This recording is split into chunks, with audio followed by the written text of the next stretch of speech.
నా కీర్తన భాగం కాదండి, నా సాక్ష్యం వివరణ ఇది.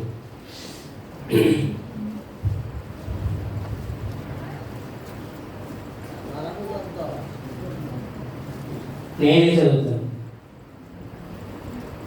111 కీర్తన నేనే చదువుతాను, మీరేమో ఎవరో చదవక్కర్లేదు. ఇది కీర్తన భాగం కాదు, నా సాక్ష్యం సమయం కనుక అది గమనించు. యెహోవాను స్తుతించుడి, యథార్థవంతుల సభలలో సమాజములలో పూర్ణ హృదయముతో నేను యెహోవాకు కృతజ్ఞతాస్తుతులు చెల్లించెదను. యెహోవా క్రియలు గొప్పవి, వాటి యందు ఇష్టము గల వారందరూ వాటిని విచారించుదురు. ఆయన కార్యము మహిమ ప్రభావము గలది, ఆయన నీతి నిత్యము నిలకడగా ఉండును. ఆయన తన ఆశ్చర్యకార్యములకు జ్ఞాపక సూచనలను నియమించి ఉన్నాడు. యెహోవా దయాదాక్షిణ్య పూర్ణుడు, తన యందు భయభక్తులు గల వారికి ఆయన ఆహారం ఇచ్చి ఉన్నాడు. ఆయన నిత్యము తన నిబంధన జ్ఞాపకము చేసుకొనును. ఆయన తన ప్రజలకు అన్యజనుల స్వాస్థ్యము అప్పగించి ఉన్నాడు. తన క్రియల మహాత్యము వారికి వెల్లడి చేసి ఉన్నాడు. ఆయన చేతి కార్యములు సత్యమైనవి న్యాయమైనవి.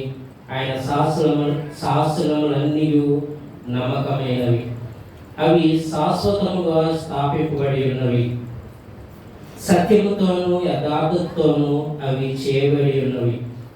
ఆయన తన ప్రజలకు విమోచనము కలుగజేయువాడు.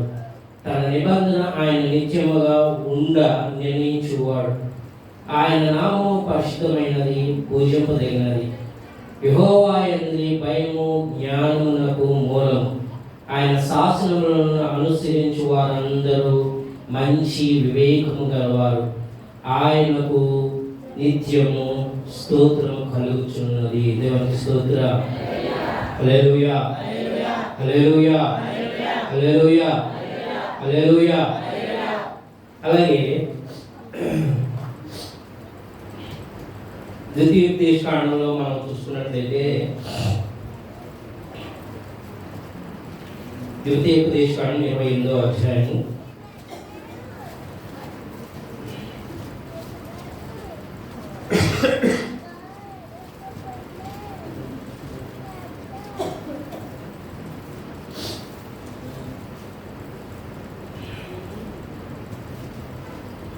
28వ అధ్యాయము 1 నుంచి 14 వచనం వరకు నేనే చదువుతాను.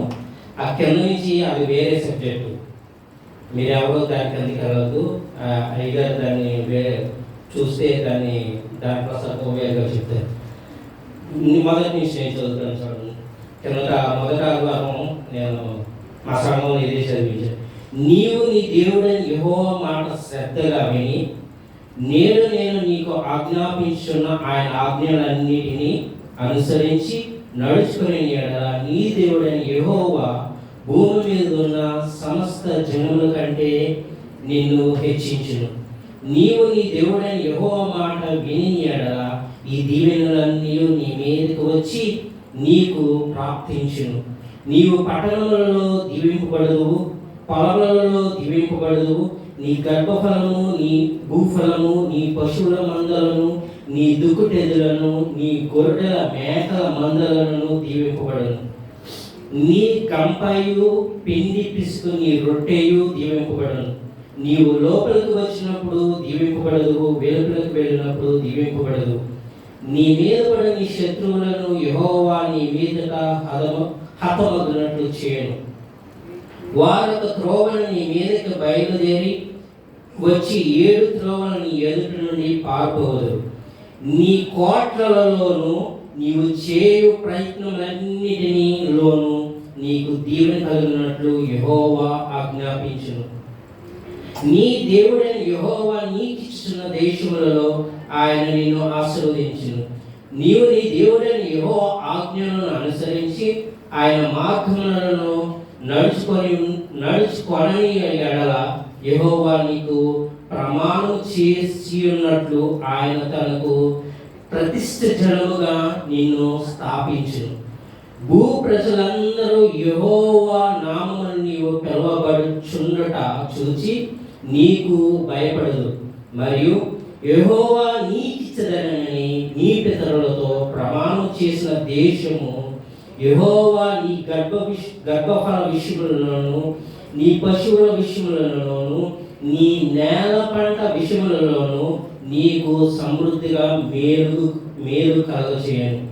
యెహోవా నీ దేశం మీద వర్షము దాని కాలమందు కురిపించుటకును నీవు చేయు కార్యమంతటిని ఆశీర్వదించుటకును ఆకాశమును తన మంచి ధననిధిని తెరుచును. నీవు అనేక జనులకు అప్పిచ్చదువు గాని అప్పు చేయవు. నేను ఆజ్ఞాపించు మాటలన్నిటిలో దేని విషయంలోనూ కుడికి గాని ఎడమకు గాని తొలగి అన్యుల దేవతలను అనుసరింపకయు వాటిని పూజింపకయు ఉన్న ఎడల నీవు అనుసరించి నడుచుకొనవలెనని నేను ఆజ్ఞాపించిన నీ దేవుడని యెహోవా ఆజ్ఞలను విని వాటిని అనుసరించి గైకొని ఎడల యెహోవా నిన్ను తలగా నియమించిన గాని తోకగా నియమింపడు. నీవు పైవాడుగా ఉండువు గాని క్రింద వాడువుగా ఉండవు. దేవునికి స్తోత్ర. హల్లెలూయా, హల్లెలూయా, హల్లెలూయా, హల్లెలూయా. ఈ ద్వితీయోపదేశకాండంలో ఏమని చదువుకున్నామండి? అన్ని వచ్చిన 14 వచ్చిన వరకు ఏం చదువుకున్నామండి? ఏంటండి? అన్నీ మనం జనవరి 1వ పండుగ కూడా అన్ని దీవెన మాటలే విన్నాం, అవునా కాదండి? ఇప్పుడు 111వ కీర్తనలో అంటున్నాడు దేవుడు, ఏమని అంటున్నాడంటే యెహోవాను స్తుతించుడి, యథార్థవంతుల సభలలోను సమాజములలోను పూర్ణ హృదయముతో నేను యెహోవాకు కృతజ్ఞతాస్తుతులు చెల్లించెదను. యెహోవా క్రియలు గొప్పవి, వాటి యందు ఇష్టము గలవారందరూ వాటిని విచారించుదురు. ఆయన కార్యము మహిమా ప్రభావము గలది, ఆయన నీతి నిత్యము నిలకడగా ఉండును. ఆయన తన ఆశ్చర్య కార్యములకు జ్ఞాపకార్థ సూచనలను నియమించి ఉన్నాడు. యెహోవా దయా దాక్షిణ్యపూర్ణుడు, తన యందు భయభక్తులు గల వారికి ఆయన ఆహారం ఇచ్చి ఉన్నాడు. ఆయన నిత్యము తన నిబంధన జ్ఞాపకము చేసుకొనెను. దేవునికి స్తోత్రం. హల్లెలూయా, హల్లెలూయా, హల్లెలూయా, హల్లెలూయా, హల్లెలూయా. ఇందాక అమ్మగారు సాక్ష్యం చెప్తా, లాస్ట్ ఎవరి గురించి చెప్పారండి? మీరే చెప్పాలి అమ్మగారు గారు, మీరే చెప్పాలి. యోనానే దేవుడు చేపల్ని మింగమని ఎందుకు ఆజ్ఞాపించాడు చెప్పండి? దానికి కూడా సూచన ఉంది. దానికి ముందు పడవ ప్రయాణంలో ఈయన శుభ్రంగా నిద్రపోతున్నాడు ఎవరికి కనబడకుండా. కానీ దాని ప్రభావము, దాని గొప్ప సూచనను బట్టి ఈయనకి మెలకు కలగాలి, ఈయనకి నా భక్తి ఏంటో తెలవాలని చెప్పి యోనా గారికి మంచి గుణపాఠం నేర్పించాడు దేవుడు. ఏమని అంటే, పడవలో నుంచి యేసయ్య ఉన్న పడవలో నుంచి ఎందులోకి వచ్చాడు? సముద్రంలో పడ్డాడు. సముద్రంలో నుంచి ఎందులోకి వచ్చాడు? చేప పట్టులోకి వెళ్ళాడు. చేప పట్టులోకి వెళ్ళిన తర్వాత ఆయన ఏం చేశాడో నీకు నాకు తెలుసు. ఏం చేశాడు చెప్పండి? ఏ ప్రార్థన? ఆయన ఆశ్చర్య కార్యములు చేసే దేవుడు, ఆయన లాంటి దేవుడు ఎవడు లేడని, ఆయన భయంకరుడు, మాట విని ఎడల ఆయన నన్ను ఈ పట్టలో నుంచి బయటికి తీసుకెళ్లే గొప్ప కార్యం చేసే దేవుడు అని చెప్పి మోకాళ్ళతో ఆ చేపలో ఉన్న కంపు, నాచు, నీచు అన్ని కంపుతో ఆయన ప్రార్థన ఎవరి మీద ఉందని, ఆయన మనసు ఎవరి మీద ఉందని? దేవుని మీద ఉంది. అయితే ఎప్పుడైతే 3 రోజులు ప్రయాణం చేసి బయటకు వచ్చాడో, ఎక్కడ పడాలో అక్కడ పడ్డాడు. పడంగానే అక్కడ ఉన్న ప్రజలకి ఏం కలిగిందండి?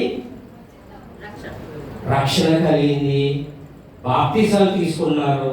అనేక మంది ప్రజలు ఇంకా దేవుణ్ణి ఆరాధిస్తూ వస్తూ ఉన్నారు. దేవునికి స్తోత్రం. హల్లెలూయా, హల్లెలూయా, హల్లెలూయా. మనకి కష్టాలు కావాలన్నా నష్టాలు కావాలన్నా మనం ఏం చేస్తామంటే, మనకి ఎప్పుడైతే దేవుడు వద్దు అనుకుంటామో, ఎప్పుడైతే దేవుడు అమ్మో నాకు ఇలా జరిగిపోతుంది అని చెప్పి నువ్వు వెనకబడతావో, అప్పుడు నీవు ప్రార్థన చేయటం ప్రారంభిస్తావు. కానీ అంతకుముందు నేను నీ దేవుడినే కదా, అంతకుముందు నేను నీ కుటుంబాన్ని దీవించాను కదా అని దేవుడు నిన్ను ఒక క్వశ్చన్ మార్క్ వేసి చూపిస్తూ ఉంటాడు. కానీ ఆ క్వశ్చన్ మార్క్ కూడా మనం పక్కన పెట్టేసి లెక్క చేయకుండా మనం ఏం చేస్తాం, అబ్బో నాకు ఇన్ని అయిపోయింది అని చెప్పి మనం వెనకాడేస్తాం. కానీ దేవుని మాట వింటే నీతో కూడా దేవుడు అనేక కార్యాలు చేయడానికి సిద్ధంగా ఉన్నాడు. దేవునికి స్తోత్రం. హల్లెలూయా, హల్లెలూయా, హల్లెలూయా, హల్లెలూయా. ఈ కొద్ది మాటలను కొద్ది దేవుడు దీవించి ఆశీర్వదించుగాక. అలాగే గత వారంలో మన ఇక్కడ లైవ్లో అయ్యగారు చెప్పిన దాని విధానంగా వాళ్ళకి అంటే మన సవాల్ నిమిత్తము ప్రకటన చేశారు కదండి, డేట్లో అవన్నీ ప్రకటన చేశారు. నేను అవన్నీ చూసి వాళ్ళకి చెప్పడం జరిగింది. మీరు అలాగే చెప్పారు, లాస్ట్ ఇయర్ మీరు రాలేదు అని నేను గట్టిగా మాట్లాడితే, ఈ సంవత్సరం కంపల్సరీ వస్తామండి, మరి ఏ తారీఖులో చెప్పండి అంటే మేము వాళ్ళకి చెప్పడం జరిగింది. వాళ్ళు రావడానికి సిద్ధంగా ఉన్నారు. మరి వాళ్ళ ప్రయాణంలో తోడుగా ఉండేలాగా మీరు అందరూ నదిన ప్రార్థనలో ఉంచుకోవాలని చెప్తూ ఉన్నాను. వాళ్ళ సాక్ష్యాలు, మీ సాక్ష్యాలు భయంకరమైన సాక్ష్యాలే, వాళ్ళ సాక్ష్యాలు కూడా భయంకరమైన సాక్ష్యాలు. ఇంకా వాళ్ళు అన్య దేవతలను పూజిస్తూ దేవుల్లో ఉంటూ ఉన్నారు. వాళ్ళ సాక్ష్యాలు కూడా మనం వినాలి కనుక వారి ద్వారా అన్న అనేక మంది రక్షణలోకి వచ్చేలాగా మీ అనుదిన ప్రార్థనలో ఉంచుకోవాలని నా కొరకు, అలాగే అయ్యరామ్ గారి కొరకు, అలాగే మాకు హాస్టల్స్ కొరకు, సంఘాల కొరకు, సంస్థ కొరకు, అలాగే హైదరాబాద్లో ఉన్న సంఘాల కొరకు ఇంకోటి చెప్పడం మర్చిపోయాను. దేవుడు ఎంత గొప్ప దేవుడు అంటే, ఆ హైదరాబాద్లోనే కూకట్పల్లిలో ఇంకో బ్రాంచ్ తెరవడానికి దేవుడు గొప్ప కార్యం చేశాడు. దేవునికి స్తోత్రం. హల్లెలూయా, హల్లెలూయా. అలాగే ఇంకా అనేకమైన బ్రాంచ్లు తెలిసి మీ అందరినీ అక్కడ తీసుకెళ్ళి అక్కడ మంచి సభ పెట్టేలాగా మీ అనుదిన ప్రార్థనలో ఉంచుకోవాలని నేను మా సంఘం తరపున, వారి తరపున, వారి కుటుంబాల తరపున మీ అందరికీ జ్ఞాపకం చేసుకోవాలని మనం చేస్తూ ఈ కొద్ది మాటలు దేవుడు దీవించి ఆశీర్వదించును గాక. ఆమేన్. దేవునికి స్తోత్రం. హల్లెలూయా, హల్లెలూయా.